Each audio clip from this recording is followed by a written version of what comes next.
about the adjacency list and multilist representation of graph.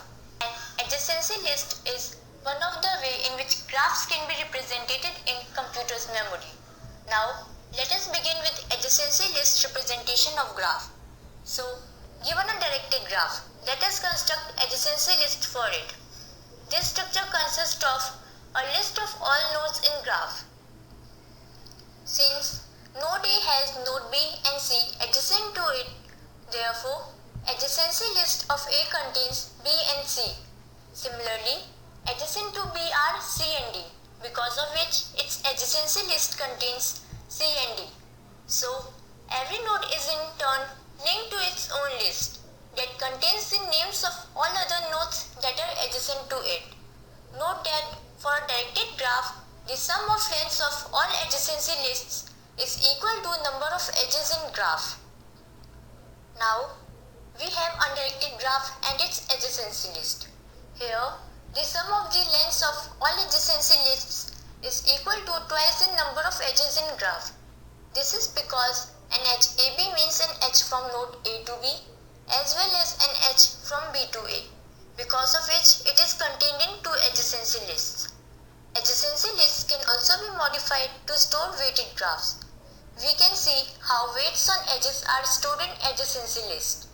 Here are some key advantages of using an adjacency list.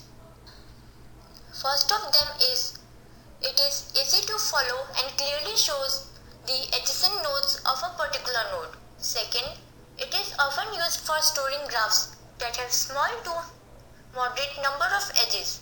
That is, an adjacency list is preferred for representing sparse graphs in the computer's memory.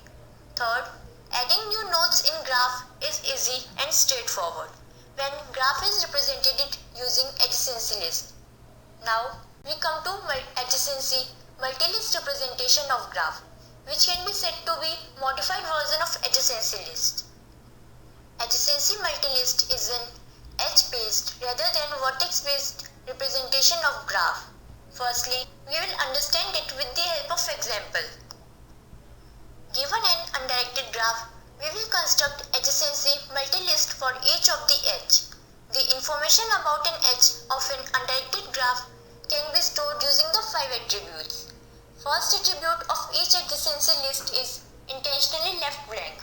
For adjacency list of H1, H1 is joining vertices 0 and 1. Therefore, second and third field contains 0 and 1. Vertex 0 is incident on H2.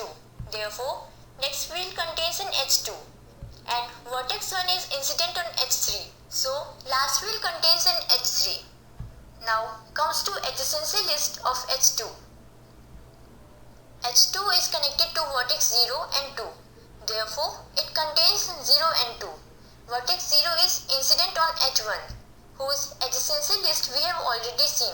Therefore, field 4 contains a null. Vertex 2 is incident on H4, so is the fifth field. Similarly, we can fill adjacency list of remaining edges. Now, when we have seen construction of adjacency multilist, let us look at proper definition of these attributes. Just try to link these definitions with the example we have seen. M indicates whether the edge has been examined or not. Second attribute is a vertex that is connected to Vj by an edge. Third attribute is a vertex that is connected to Vi by an edge. Fourth attribute is a link that points to another node that has an edge incident on Vj. Final attribute is a link that points to another node that has an edge incident on Vi.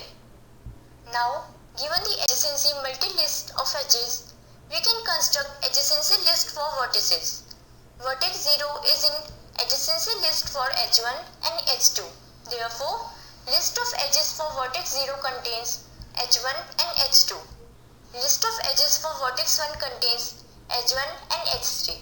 Similarly, we can get list of edges for all other nodes. Thank you.